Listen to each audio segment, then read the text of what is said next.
துணையில அடுத்து நடக்க போதுன்னு வாங்க பார்க்கலாம். இங்க சோழனை பத்தி எல்லா விவரத்தையும் பல்லவன் புட்டு புட்டு வைக்கவும் இங்க நிலாவுக்கு ரொம்ப பயமாயிருது.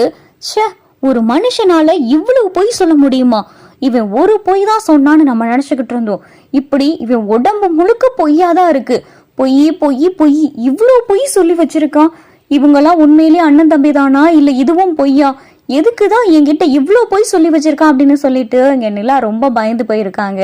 அப்பதான் பல்லவன் கேட்குறாரு, அண்ணே நான் எல்லாத்தையும் சொல்லிட்டேன், நீங்க அண்ணன் மேல கோபம்லாம் பற்றாதீங்க, வீட்டை விட்டெல்லாம் போகணும்னு நினைச்சிடாதீங்க அண்ணி, இது எல்லாமே உங்களுக்கு தெரியணும், எப்படியாவது உங்களுக்கு தெரிஞ்சே ஆகணும் அப்படின்னு சொல்றதுக்காக தான் சொன்னேனே தவிர மற்றபடி அண்ணனை போட்டு கொடுக்கணும் அப்படியெல்லாம் கிடையாது.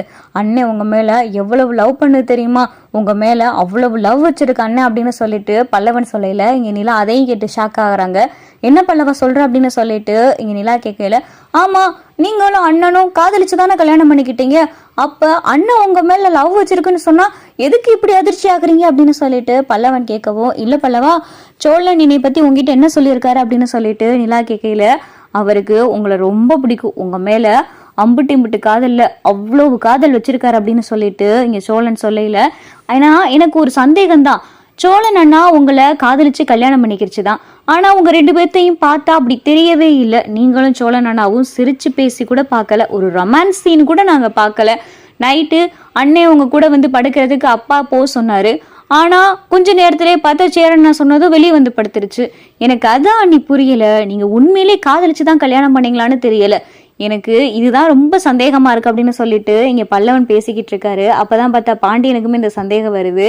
நிலா கிட்ட இதை கேட்கலாமா வேணாமா அப்படின்னு சொல்லிட்டு ரொம்ப அமைதியா இருக்காரு. அப்புறம் ஒரு கட்டத்துக்கு மேல பாத்தீங்களா, பல்லவா நான் உங்ககிட்ட ஒண்ணு சொல்லுவேன், நீ யாருக்கிட்டையும் சொல்லக்கூடாது, இத சேரனனுக்கு இந்த விஷயம் தெரியும் தான், சோழன் இதை உங்ககிட்ட சொல்லல, ஆனா நான் சொல்றேன், எனக்கு இப்ப உங்களை பத்தி எல்லாம் தெரிஞ்சதுனால இதை உன்கிட்ட கண்டிப்பா சொல்லியே ஆகணும், நான் யாருக்கிட்ட சொல்றேனோ இல்லையோ, ஏன்னா நீ என் கூட ரொம்ப அட்டாச்சா இருக்க, பத்தாவதுக்கு நான் சப்போஸ் ஒருவேளை இந்த வீட்டுல இருந்து போயிட்டேன்னு வையேன், நீ ரொம்ப வருத்தப்படுவ, இந்த உண்மையெல்லாம் தெரிஞ்சிச்சுன்னா நீ வருத்தப்பட மாட்ட, அதனால நான் சொல்றேன், நானும் உங்க அண்ணனும் காதலிச்சுலாம் கல்யாணம் பண்ணிக்கிறல, ஒரு கட்டத்துல ஒரு இக்கட்டான சூழ்நிலையில வேற வழியே இல்லை அப்படின்ற போது அண்ணனுக்கும் எனக்கும் கல்யாணம் ஆச்சு, மத்தபடி நாங்க ரெண்டு பேரும் விருப்பப்பட்டு கல்யாணம் பண்ணிக்கல, நான் இப்ப கூட எனக்கு வேலை கிடைச்சிருச்சுன்னா இந்த வீட்டை விட்டு போகிறதுக்கு தான் நான் பாப்பேனே தவிர இங்க இருக்கணும்னு நினைக்க மாட்டேன்.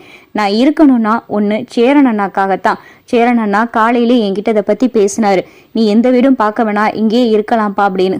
நல்லா தெரிஞ்சுக்க பல்லவா, நான் சோழனை காதலிக்கல, சோழனும் என்னை காதலிக்கல, ரெண்டு பேரும் விருப்பப்பட்டு கல்யாணம் பண்ணிக்கல, எங்களுடைய கல்யாணம் ஒரு கட்டாய சூழ்நிலையில் நடந்த கல்யாணம், அதை மட்டும் நல்லா தெரிஞ்சுக்க பல்லவா, நான் எப்ப வேணா இந்த வீட்டை விட்டு போயிடுவேன், அதுக்கு உன் மனசை நீ தயார வச்சுக்க, மற்றபடி நான் உனக்கு அண்ணின்ற ஸ்தானத்துல இந்த வீட்டுல காலம் முழுக்கும் இருக்க முடியாது அப்படின்னு சொல்லிட்டு நிலா பேசிட்டு போயிடறாங்க. இதெல்லாம் கேட்டதும் பார்த்தா பல்லவனுக்கும் பாண்டியனுக்கும் ரொம்ப அதிர்ச்சி ஆயிடுது.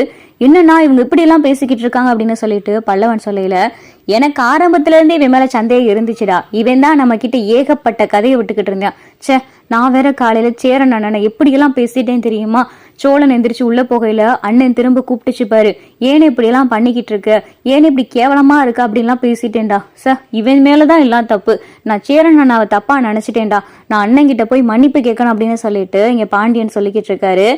ஏன்னு இவங்க அண்ணனை காதலிக்கல, ஒருவேளை இங்க இருக்கையில் அண்ணன் மேல காதல் வந்துருச்சுன்னா அப்புறம் எப்படி அண்ணனை விட்டு போவாங்க, காதலிச்சு கல்யாணம் பண்ணிக்கலனாலுமே இவங்க இப்ப புருஷன் பொண்டாட்டி தானே, வெளியில இருக்கிற பாக்குற எல்லாருமே இவங்க ரெண்டு பேரும் புருஷன் பொண்டாட்டி தானே நினைப்பாங்க.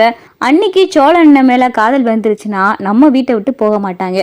சோழன் அண்ணனை சொல்லவே தேவையில்லை, சோழன் அண்ணன் உண்மையிலேயே அண்ணிய காதலிக்குது, ஆனா இந்த விஷயம் இவங்களுக்கு தான் இப்பயே தெரியுது, அண்ணிய எங்கேயும் போக விடக்கூடாது, அன்னிக்கு சோழன் மேல காதல் வர வைக்கணும், அதுக்கு நம்ம தான் ஏதாவது ஏற்பாடு பண்ணணும் அப்படின்னு சொல்லிட்டு பல்லவன் சொல்லல, போடா போய் வேற வேலை ஏதாவது இருந்தா பாரு, போய் படிக்கிற வேலையை பாருடா அப்படின்னு சொல்லிட்டு பாண்டியன் பார்த்தா பல்லவன் கிட்ட சொல்லவும்